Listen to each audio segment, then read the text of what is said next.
All right, I've gotten into the habit lately of asking as my leadoff question with these because I just realized it's really what I'm most interested in is when push comes to shove, deadlines are happening, it's going to be that busy day. What are some of the top key habits that you have for your own success that are going to be paramount? You're not going to let them go. I mean, definitely coffee.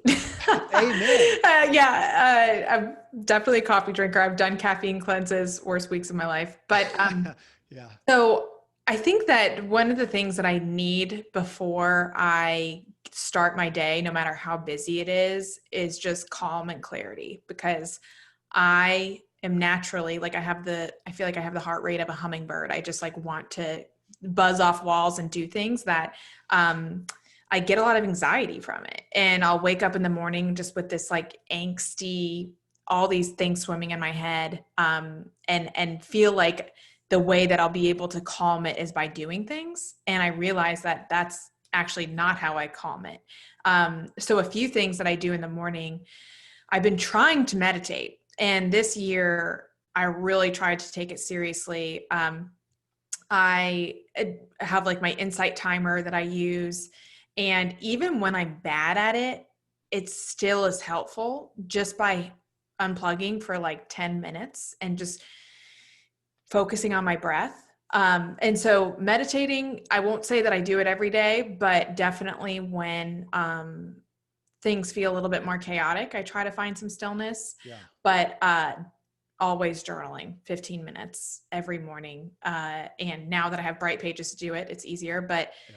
making sense of my thoughts, writing them down, because they don't seem as scary when you put them on paper. So you mentioned that you use a device. I'll make a call out to my own self-promotion on my True Life podcast. We had Ariel Garten on there. It was episode 45 if folks want to check it out. And she's the founder of Muse, which is a headband that you use.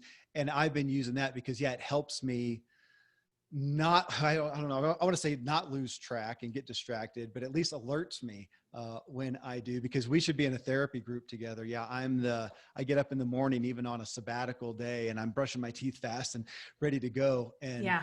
Oh my goodness. You think that the day is going to run away from you when really like you're doing the day a disservice by not taking time for yourself. Yeah. And it's funny, like, whenever you take that time for yourself, whether it's meditation or journaling or yoga or whatever it is, and then the rest of the day, things just kind of start to go right. Things just seem manageable.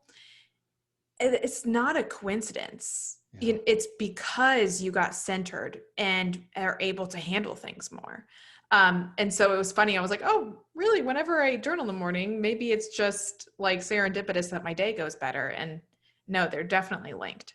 Okay. So I'm trying to go through your habits here, but you've hit a soft spot for me in what you said. And I wasn't quick enough to write it down, but in essence I'm going to paraphrase here. You can tell me how you said it, but you medicate by doing. That's what makes you feel at peace initially, because there was a time period where I realized I'm addicted to productivity and I've got to stop. I can't rest. I can't play. I can't recreate. It's just, I got to produce. But that's it. When I get, the more stressed I get, that is what I want to do. It's like I was going to say my happy place. I don't know if that's true, but that's right. Security. Yeah. How did you say it? You said it in so many words. Yeah. I can't tell you how I said it, but wow. I know what you're saying. Yeah. I think that my goal was to get to zero. I'm like, oh, if only I can just answer all of these DMs, answer all of these emails, cross off everything on my to-do list, then I'll be at zero, which is like my calming place.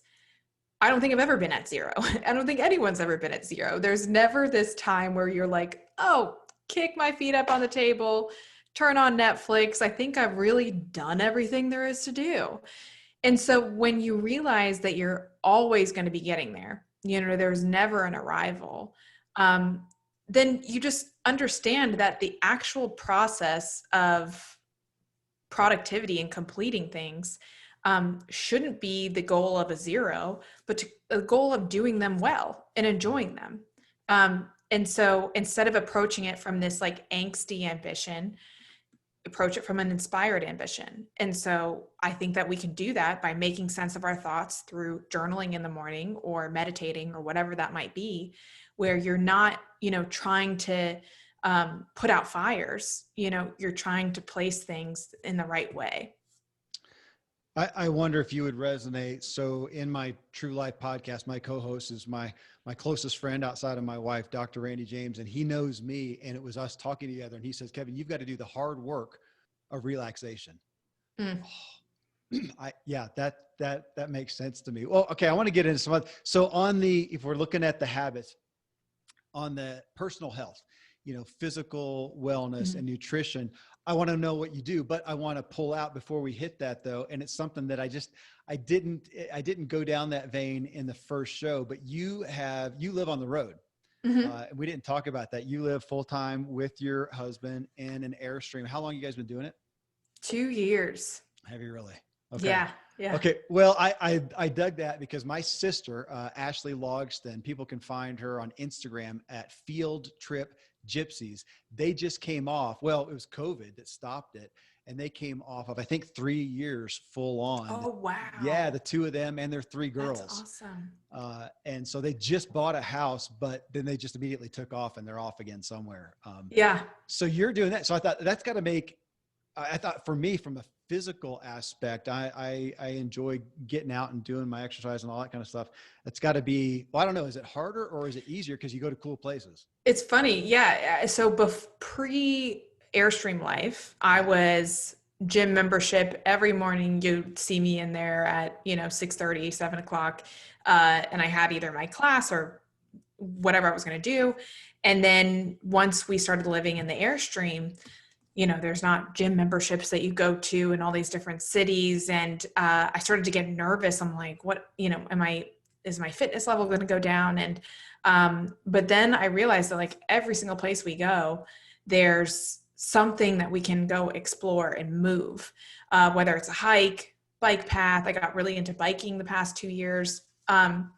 It's funny. I almost didn't even bring my bike on this trip because I was like, I don't really bike that much. And now it is my primary mode of transportation. I'm obsessed with it. I'm like, Isn't it crazy how we think we know ourselves so well and then we realize that we don't? But so I think that over the past 2 years being in the Airstream, I've switched from this idea of physical fitness from this, kind of cookie cutter gym to movement. How can I get outside, move my body, hike, run with my dog, whatever it might be, that in a way that feels good. Yeah. So what about so that is your norm there. How about on the nutrition side? Anything specific that you do there? I don't do meat, and that's new for me. Okay. Why? About 4 months ago, I read a book called Sapiens. Have you read that yet? A part of it. I actually, one of my sons swiped it and I asked that guy, he went on enough about it. I thought, I didn't need to contact the guy. And I tried to contact the author. Yeah. And at the time they said, he's not even doing anything. No interviews. Yeah. I think his book's selling okay. Yeah. Yeah. I think he just doesn't care. Yeah. Okay, tell me. Yeah. So in the book, and I'm not someone that's like, no one can eat meat. But one of the things that I realized was like some habits and traditions that were started so long ago because of one person or one thing that has just carried on, not because it makes sense, but just because it's just been the pattern. It's just been the tradition. And one of those was, eating meat and how that maybe we weren't supposed to, or maybe that's not something that's best for us, that it's just one person, one thing, one moment started it. And it's the same thing with money and how there was just this one moment where trade wasn't working anymore. And let's attach meaning to this silver coin. And so that book kind of with the, brief history of humankind or whatever it was. And, you can take everything with a grain of salt or tread lightly, but it made me think about what decisions and habits have I formed today just because of one person or one thing that happened so many years ago. And so I decided just to try it and see, and it's actually made me feel pretty light. And I don't just base my meals around that one single piece of protein. I love cooking, and it's inspired me to really get creative with these dishes and find other ways to get protein sources. So this is fairly new, and you and your husband are both doing it fully. My husband is not. Oh, really? My husband's a Division I football player, and he's 6'5" and big dude, and so he is like, "You have fun."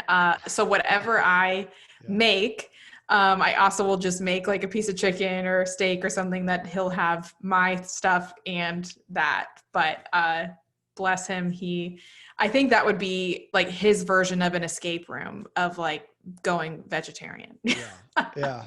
Well, it's so good. So at least you have his support, not Oh the yeah, yeah. opposite. He's really good at that too. Cause I've always loved testing and trying different things. I'm like, oh, this week I'm doing like cold tub every day, or I'm going to do this. And he's like, you got it, keep going. So Well, yeah, you talked about that guy just on an off tangent there. My wife's reading a book called The Obesity Code right now, and she's been telling me about it. And it's a lot of that too, like how sugar got to where it is and the non-fat type thing in America. And it came from some decisions that were made and passed down. So yeah, he's not the only one saying yeah. that. So, on relationships as a primary spoke too, again, I thought that's interesting with you traveling. Does that make it difficult, or are you able to maintain relationships with those that you care about through phone and Zoom, which of course a lot of people are doing these days because travel or not, they're stuck at home or whatever. But how has that been for you for the past couple of years?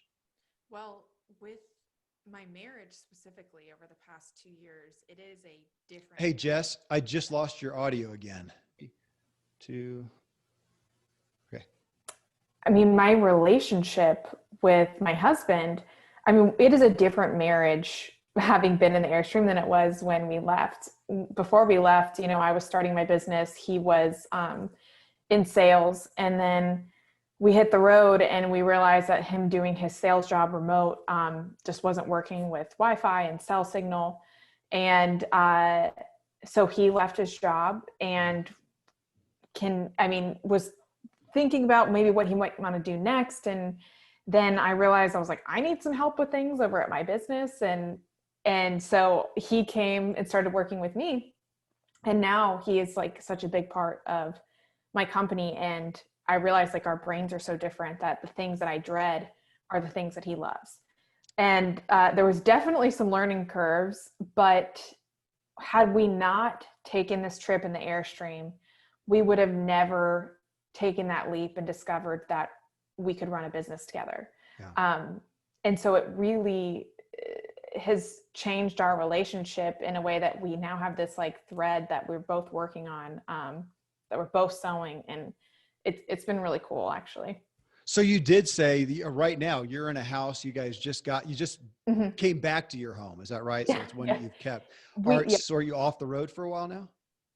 Road for a little bit. We'll go back out again next summer and do the Northeast. That's like the last part of the country that we haven't hit. But we're gonna, try to work on this house for a little bit and be settled for.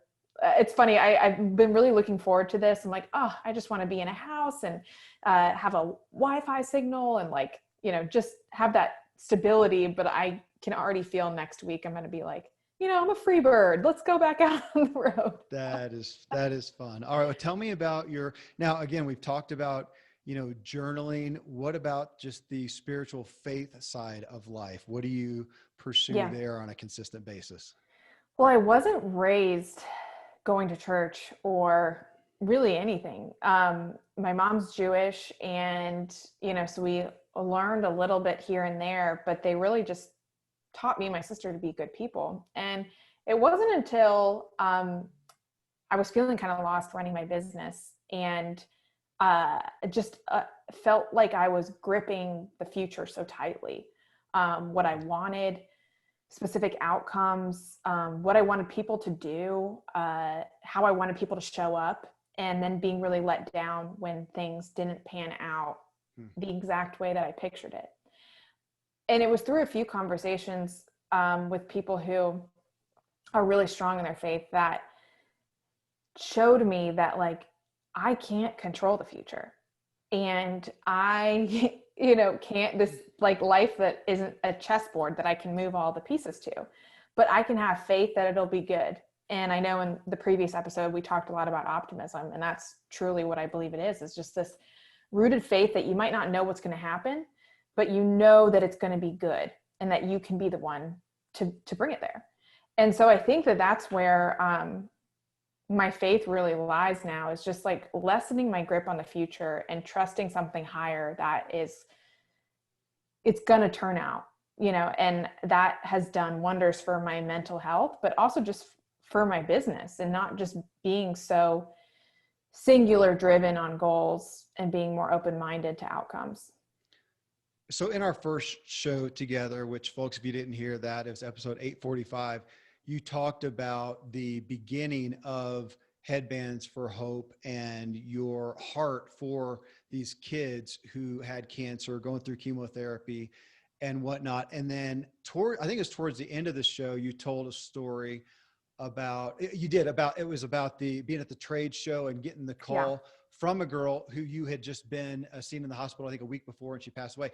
So I assume that is something that you are still consistently as a part of your life. And my thought is, if you're with these kids who many of them are terminally ill, but it's tragic either way, it'd be hard to deal with without some aspect of faith, would it not? Totally. Yeah, absolutely. I mean, it's hard to deal with, but to realize that it's not in my control and that there is something out there that is taking care of them. I actually created this, I call it a perspective anchor, something that just kind of brings you back down to, that North Star. And I created this folder on my computer, and it is all of the pictures that I've gotten from kids, parents, letters from like even nurses that have gotten our headbands and been able to distribute them.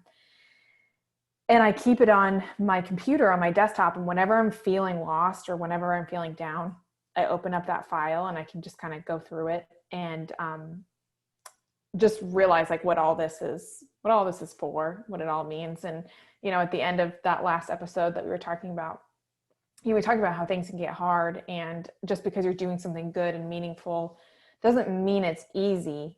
But I think for me, that faith component means that it's worth it, like that it's worth something. And is that a consistent part, the stories? I mean, I know that you said you're not as active in Headbands of Hope. You've got a CEO, you've got a president, but that aspect of the purpose of it, the heart of it is that where you stay connected? Yeah, that is absolutely where I can draw the line between that and just like my time here on this earth. Like, I just want to be able to look back and say like, yeah, it's a little bit brighter because of me being here. And I think that's my true goal. Like, yes, it's been great to start a successful business, and, whether that's financially or just some of the fun things that have come from it, but I don't want to look back and wonder if I could have done more. And I think with Headbands of Hope, I feel like I'm leaving my mark.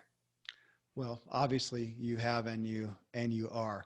You mentioned finances, and sometimes, generally, the people that I have on the show, by the time they're here on the show, they've done pretty well financially. And so to look at the financial habits, I'm sure you have some, but with you, I'm curious, you teach and guide and lead people in business.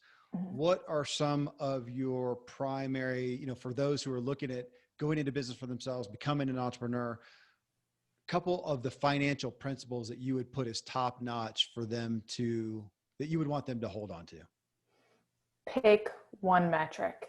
And I know, like, for us, our website is run on Shopify, and they give you like so many different numbers that you can look at. I would tell you, pick the one thing that determines the heartbeat of your business. So for us, it's headbands donated, because we know however many headbands we donated is also an indicator of our sales, of how everything is running. So if we can look at that and see if we're on par, then that tells us the story of everything else.